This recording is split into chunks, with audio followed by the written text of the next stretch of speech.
오늘 또 그대의 최고의 날입니다. 임은미 선교사 묵상입니다. 2025년 5월 8일 최고의 날. 나는 어떻게 살다가 죽을 것인가? 예레미야 28장. 나는 신앙생활의 균형을 중요하게 생각한다. 한쪽으로 치우치는 것보다는 하나님께서 원하시는 삶의 패턴이 균형을 이룬다면 우리들의 신앙생활이 견고하지 않을까 그렇게 생각한다. 신앙생활의 균형이라 하면 일단 말씀과 기도가 병행되어야 한다고 믿는다. 말씀을 많이 읽는 것, 말씀 통독도 중요하지만 한 장 한 장 묵상하는 것도 중요하다. 기도도 1시간, 2시간 정해놓고 하는 기도도 중요하겠지만 수시로 무시로 깨어있는 동안 마음으로 예수님을 생각하는 그런 기도도 모두 중요하다고 생각한다. 말씀과 기도가 병행되면 일단 균형이 이루어지는데 여기에 더 견고한 균형이라면 선행과 전도가 함께 가야 하지 않을까 생각한다. 그러면 2발로 서는 것보다 견고하고 3발이면 더 견고할 것이고 4발이라면 더욱 견고한 건 당연하다고 하겠다. 어제는 택시를 타고 집으로 와야 하는 상황이 있었는데 어제 내가 택시를 탔을 때 기사님은 나이가 꽤 많아 보이시는 분이었다. 거의 70쯤 되지 않았을까 생각한다. 내리면서 전도지와 함께 팁을 두둑이 드리며 내일이 어버이날이니 어버이날 축하드립니다. 이건 전도지이니 꼭 읽어보세요. 라고 말씀드렸다. 얼마나 거듭 감사해 하시는지. 생활 가운데 전도하는 것이 습관이 되면 참 좋겠다고 생각한다. 나는 어디를 가든지 가능한 전도지를 꼭 챙겨 나간다. 전도지가 별다른 건 아니고 예수님을 영접하라는 결신문이 담긴 마스크이다. 요즘도 사람들은 마스크를 전도용품으로 주면 거절하는 사람이 거의 없는 것 같다. 그래서 어제도 택시 타고 가는 길에도 집에 오는 길에도 마스크 전도지를 드리면서 팁을 드리고 전도를 했다. 이럴 때 꼭 팁을 드리셔야 합니다. 오케이? 전도하는 것이 내 삶에 꼭 필요한 부분으로 함께 했으니 감사하고 선행은 내가 선교사이니 습관처럼 당연히 하는 것이 선행이라고 하겠다. 아침에는 묵상 말씀을 꼭 어플로 적는다. 아침에 적지 않으면 그 전날 밤에 미리 적어두든지 해서 하루에 1장씩 묵상한 말씀을 꼬박꼬박 글로 적는 습관이 있다. 이것도 내 삶에서 신앙생활을 견고하게 해주는 중요한 힘이 아닐 수 없다. 그리고 기도는 역시 당연히 한다. 기도는 대적기도, 중보기도, 방언기도, 개인기도 모두 한다. 그리고 수시로 무시로 한다. 나는 혼자 있을 때는 거의 생각으로 기도를 하는 편이다. 그래서 잡생각이 별로 없다. 내가 단순한 성격의 소유자로 여겨지는 것이 바로 이래서인 것은 아닌가 싶기도 하다. 나는 우리 멘티들과 함께 작정서라는 것을 만들어 매일같이 지키고 있다. 작정서에는 모든 멘티들이 적어도 하루에 1시간씩 기도하는 것이 포함되어 있고 운동 30분 이상, 과식 금지, 묵상글 기록, 성경 하루에 5장 이상 읽기 등의 항목이 포함되어 있다. 이 작정서 항목을 만들 때 나는 영, 육, 지성의 밸런스를 맞추기 위해 물 마시는 것, 음식을 천천히 씹는 것, 불량식품 피하기 등 다양한 내용을 골고루 넣었다.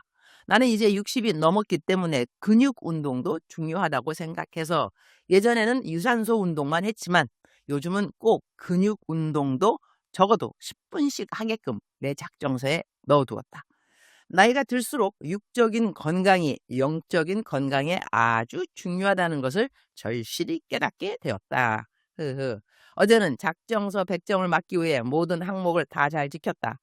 매일의 삶 가운데 작정서를 만들어 놓고 지키는 것이 어쩌면 율법적으로 보일 수도 있겠지만 육체적인 훈련도 우리에게는 꼭 필요한 것이다. 영과 육을 아무렇게나 방치하며 자유롭게 살아가는 것보다는 남들이 보기에는 피곤하게 사는구나 라는 느낌을 줄 수도 있겠지만 스스로를 훈련시키는 자기 훈련은 성경적인 삶이라고 나는 생각한다. 이제 오늘부터는 내 묵상 마지막 부분에 이전처럼 작정서 점수가 올라간다. 지나간 4월은 내 손목이 골절되어서 작정서를 잘 지키는 것이 훈련 차원이 아니라 스트레스 차원이어서 한 달은 작정서를 쉬었다. 이 유도리 하하. 다음은 묵상 말씀입니다. 개역 한글 버전입니다. 예레미야 28장 16절. 그러므로 여호와께서 말씀하시되 내가 너를 지면에서 제하리니 내가 여호와께 패역하는 말을 하였습니다. 금년에 죽으리라 하셨느니라 하더니 17절 선지자 하나냐가 그해 7월에 죽었더라. 예레미야 28장은 거짓 선지자 하나냐와 예레미야 선지자 사이의 대결을 다루고 있다. 하나냐는 하나님께서 바벨론의 멍에를 꺾고 2년 안에 유다 백성과 성전 기구들을 예루살렘으로 돌려보내실 것이라고 예언한다. 이에 예레미야는 하나냐의 말이 이루어지기를 바라지만 과거의 선지자들은 주로 재앙과 심판을 예언했음을 지적한다. 결국 하나님은 예레미야에게 하나냐가 거짓을 말했으며 그해 안에 죽게 될 것이라고 말씀하신다. 실제로 하나냐는 그해 7째 달에 죽는다. 이 장은 거짓 예언의 위험성과 하나님의 참된 말씀을 분별하는 것이 얼마나 중요한지를 보여준다고 하겠다. 짧게 요약하면 예레미야는 하나냐의 거짓 평화 예언을 반박하고 하나냐는 그해 죽는다. 하나님의 종이라고 자칭하는 사람들이 하는 모든 말들이 과연 하나님이 하신 말씀이 맞는가? 그렇지 않다는 것이다. 우리가 듣는 모든 설교가 모두 다 맞는 말씀이 아닐 수도 있다는 이야기도 된다. 그래서 하나님의 말씀을 듣는 모든 사람들에게 필요한 기도 제목 중 하나는 영분별이 아닌가 한다. 주님, 오늘도 최고의 날입니다. 왜 하나님의 말씀을 증거한다고 하는 말씀의 종들이 하나님의 말씀이 아닌 것을 전할까요? 그것은 사람들의 귀를 즐겁게 해주고 사람들이 듣기 원하는 말을 하나님의 말씀인 것처럼 해주기 때문이라는 생각을 하게 됩니다. 예레미야 28장 전체를 통하여 하나님의 말씀을 그대로 전하지 않는 자의 말로를 보게 되는 것은 우리 모두에게 중요한 레슨이 아닐 수 없습니다. 사람은 그 누구라도 한번 태어나면 죽게 되어 있습니다. 그러나 어떤 삶을 살다가 어떻게 죽는가 하는 것은 우리들의 매일의 선택에 달려있는 것이라는 생각을 하게 됩니다. 죽음도 거룩한 죽음이었으면 좋겠습니다. 하나님이 기뻐하시고 하나님 말씀을 순종하면서 살다가 이 땅을 떠나는 삶의 이야기가 나의 이야기가 되기를 기도합니다.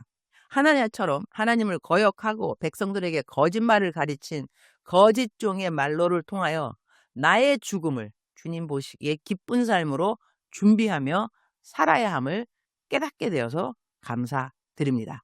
오늘 저는 하늘병원으로 갑니다. 제 손목뼈는 얼마 전 동네 병원 가서 찍은 엑스레이에 의하면 잘 붙었지만 어긋나게 붙었다고 하네요. 하하하. 손목 골절된 이후로 왼쪽 어깨가 계속 아파서 오늘은 어깨도 진단을 받아야 할 것 같습니다. 내가 원하는 상황과 환경이 아니라 할지라도 어떤 상황에서도 감사는 내가 할 수 있는 나의 선택이라서 감사드립니다. 그러니까 감사, 그러면서 감사, 그럴수록 감사, 그럼에도 감사, 그것까지 감사. 오늘 또 감사로 하나님께 영광을 올려드리며 하루를 시작하는 날이라서 감사합니다. 주님, 사랑합니다. I love you. 주님, 감사합니다. I thank you. 오늘 또 우리 주님 저를 보시면서 하루 종일 기쁨을 넘어서 감동이 되시면 참 좋겠습니다. 오늘의 암송 말씀 예레미야 28장 17절 선지자 하나냐가 그해 7월에 죽었더라. 작정서 점수 100점. 사랑하는 그대여, 사랑하는 그대여 출석 부르고 있습니다. 대답하셔야죠. 사랑하는 나의 딸, 사랑하는 나의 아들. 나는 너와 동행하는 것이 기쁘단다. 너는 나와 동행하는 것이 기쁘니? 나는 너가 나에게 이런저런 많은 이야기 해주는 그 시간이 즐겁단다. 너는 나에게 이런저런 이야기 해주는 그 시간이 즐거우니? 나는 너가 나와 동행하는 것을 기뻐했으면 좋겠구나. 내가 너와 암만 동행한다고 말해도 너가 나의 동행을 싫어한다면 거추장스러워한다면, 불편하게 여긴다면 내가 너와 동행하는데 내 마음이 기쁘겠느냐? 나는 나를 기뻐하는 자와 동행하는 것을 기뻐하는 여호와로다. 오늘 너가 많은 결정을 내릴 수도 있겠고, 어떠한 것은 꼭 해야 된다는 것을 알기도 하겠고, 어떤 것은 너가 피해가야 된다는 것도 알 수 있겠는데, 그 모든 결정에 내가 너와 함께 했으면 좋겠구나. 너가 하는 모든 결정에 나를 꼭 끼워 주었으면 정말로 좋겠구나. 이것이 참나온 동행이 아니겠느냐. 사랑하는 그대여, 하나님하고 동행하는 것이 기쁜 그대가 되기를 축복합니다. 사랑하는 그대를 축복하고 사랑하는 그대를 사랑합니다. 오늘도 그대의 최고의 날입니다.